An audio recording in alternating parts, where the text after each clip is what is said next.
Hello people! Ang mga ito po ay tinatawag na mole cricket or in Ilocano, tinatawag namin itong ararawan. And yes po, nakakain po ang mga ito.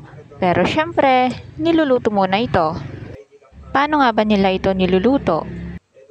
Ang ginagawa ng iba, pagkatapos nilang hugasan ng maigi, iluluto nila ito sa suka or vinegar hanggang sa matutuyo yung suka. Tapos pag nag-dry na siya, saka mo lalagyan ng mantika at yun, prituhin mo hanggang magiging crispy siya. At ito na nga yung itsura ng nilutong ararawan. Yung iba, ginagawa nila itong pulutan sa inuman. Yung iba naman, inuulam. Isa ito sa mga masarap na exotic food. Pero saan nga ba nahuhuli ang mga ararawan o mole cricket? Nahuhuli ang mga ito sa talon or sa rice field.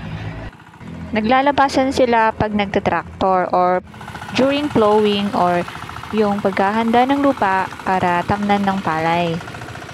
Kaya yung mga humuhuli dyan, nakasunod sila sa traktor, hahabulin nila ganyan. Ang bibilis nilang tumakbo. Tumakbo ba ang term nun? Kaya dapat ikaw na naguhuli, dapat mabilis ka din. Ganyan ang ginagawa ng mga ararawan. Binubutasan nila yung tilapil, kaya yung mga patubig, naglilik na sila. Hindi na naiipon yung tubig sa rice field. Ang lakas nila no, nabubutasan nila yan. Medyo matigas na rin yung lupang yan. Ganyan siya, ang bilis tumakbo. Kaya dapat mabilis ka din. Yung ibang rice field, madaming ararawan. Yung iba naman, wala masyado. Kamay na kita!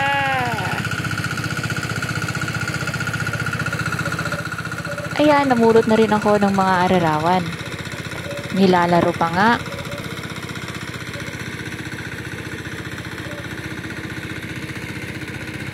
Ayun tuloy, nahulog. Pero nahuli ko din yan.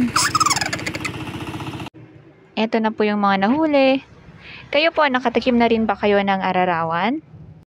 Kung hindi pa, try nyo tikman. Masarap din siya. Gustong gusto ito ng kapatid ko, kaya masipag siyang manghuli niyan. At dahil paborito niya, siya na rin ang nagluto niyan. Salamat po sa panonood.